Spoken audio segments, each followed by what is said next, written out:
ბიზნესის სამყაროში ყველაზე დიდ წარმატებას ის აღწევს, ვინც საყვარელ საქმეს აკეთებს. კარგად დაფიქრდით. დღეს ხომ ჩვეულებრივი მოვლენაა, გქონდეს სამსახური, იღებდე ხელფას, სხვა ბენეფიტებს, მაგრამ მაინც უკმაყოფილო და იმის კეთებაზე ოცნებობდე, რაც რეალურად გიყვარს. აკეთო ის, რაც გიყვარს, ადამიანის ბედნიერების მთავარი წყაროა. უფრო მეტიც, მთავარი პრიორიტეტი იმის გაგება უნდა იყოს, რეალურად რა გიყვართ. პირველ რიგში, სწორედ ეს უნდა გაარკვიოთ და შემდეგ დაისახოთ მიზნად მისი მიღწევა.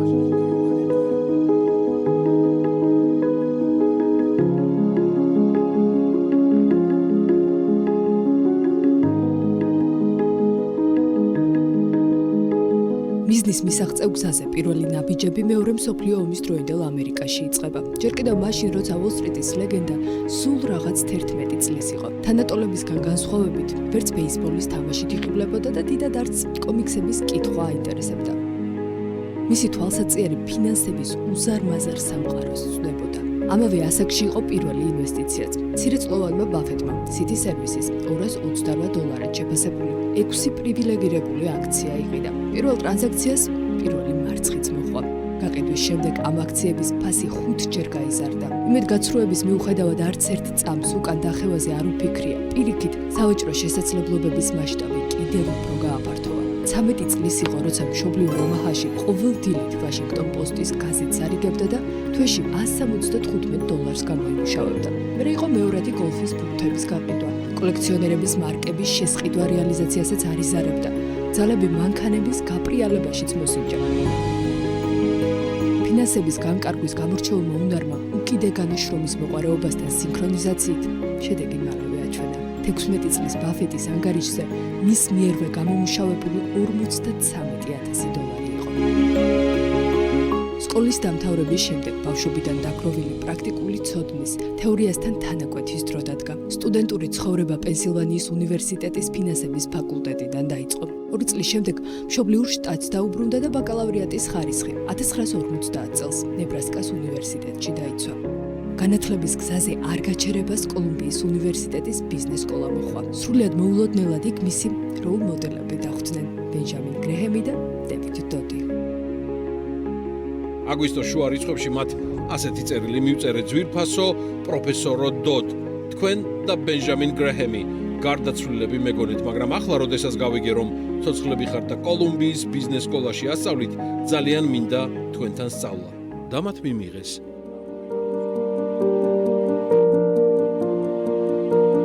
მიიღეს უნივერსიტეტში, თუმცა არა პროფესიაში. სწავლის დასრულების შემდეგ გრეჰემმა ბაფეტს სამსახურში აყვანაზე უარი უთხრა. ურჩია კარიერის უოლ-სტრიტზე გაგრძელებისგან თავი შეეკავებინა. თავდაჯერებულობის დეფიციტმა ომაჰელი ორაკული ისევ სახლში დააბრუნა. ამჯერად მამის საბროკერო კომპანიაში სამუშაოდ. საქმიანი ცხოვრების ბანალური სტარტი ისევ გრეჰემმა შეცვალა, როცა შეგირდი ნიუ-იორკისკენ მიიღმო და მისსავე კომპანიაში ფასიანი ქაღალდების ანალიტიკოსად დაასაქმა.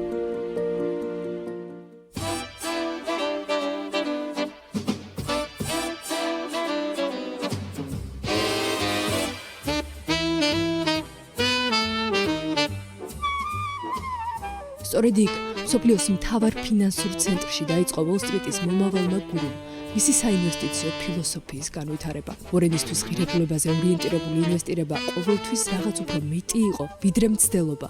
მომაკვდავი ბიზნესისგან ბოლო რამდენიმე $. მოგება მიეღო.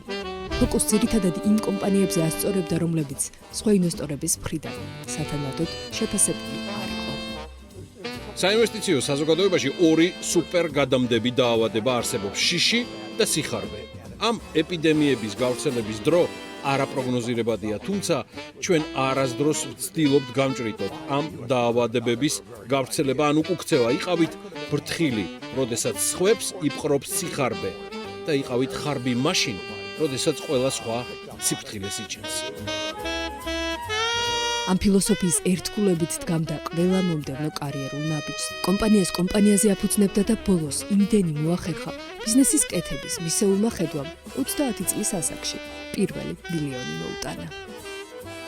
გასული საუკუნის 80-იანი წლების დასაწყისში 1980 წელს, როდესაც ინფლაცია ძინვარებდა და ეკონომიკა რეცესიას განიცდიდა, აქციების შესაძენად შესაფერისი დრო იყო. მოკლედ, ცუდი ამბავი ინვესტორის საუკეთესო მეგობარია. ის საშუალებას გაძლევთ, რომ ამერიკის მომავლის ნაწილი დაბალ ფასად შეიძინოთ.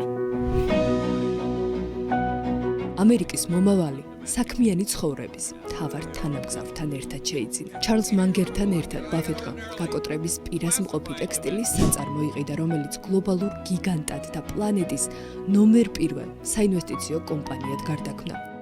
სწორედ ომაჰელი ორაკულის ხელმძღვანელობამ 1965 წლიდან 2024 წლამდე პერიოდში Berkshire Hathaway-ს საშუალოდ 19.9%-იანი წლიური მოგება მოუტანა, რაც S&P 500-ის ამავე პერიოდის საშუალო 10.4%-იან მაჩვენებელს თითქმის ორჯერ აღემატება. დროის ცვლილებამ და 10 წლეულების გამოცდილებამ საინვესტიციო სტრატეგიის ცვლილებაც განაპირობა. ბაფეტმა თანდათანობით ისეთი აქციების შეძენა დაიწყო, რომელიც ბაზარზე მყარი პოზიციით გამოირჩევა. დღეს მდგომარეობით პორტფელი წილებს 60-ზე მეტ, მათ შორის უმსხვილეს კომპანიაში აერთიანებს.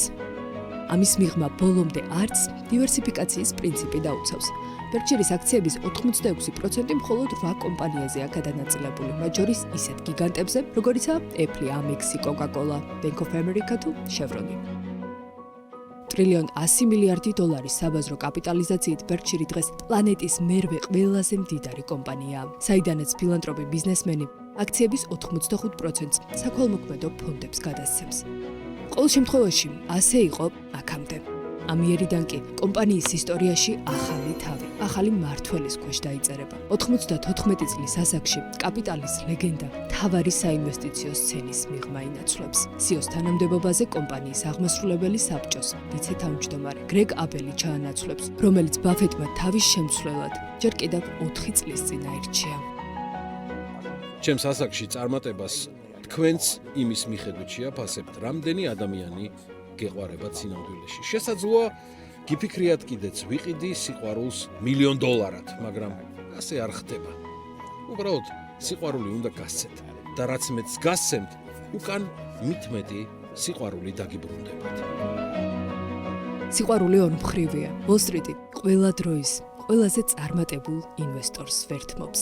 გადაწყვეტილების გამოცხადებისთანავე კომპანიის აქციების ღირებულება 5%-ით შემცირდა. ფინანსების სამყაროში ყველა ალაპარაკდა იმაზე, თუ როგორ დააკლდება Berkshire-ს მისი ქარიზმა, კაპიტალის ეფექტიანად გადანაწილებაში ბაფეტის გამორჩეული უნარი და რაც მთავარია, დააკლდება კაცი, რომელმაც მისი წარმატების ისტორია დაწერა.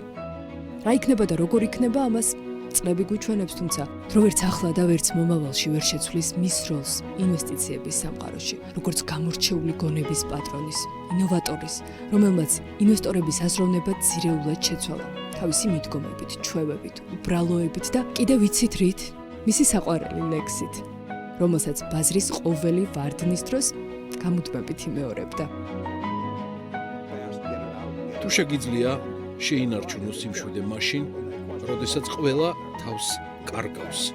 თუ შეგიძლია იცადო და ლოდინით არ დაიღალო. თუ შეგიძლია იფიქრო და აზრები შენს მიზნად არ აქციო. თუ შეგიძლია მიენდო საკუთარ თავს, როდესაც შენში ყველას ეჭვი ეპარება. შენია დედამიწა და ყველაფერი, რაც მასშია.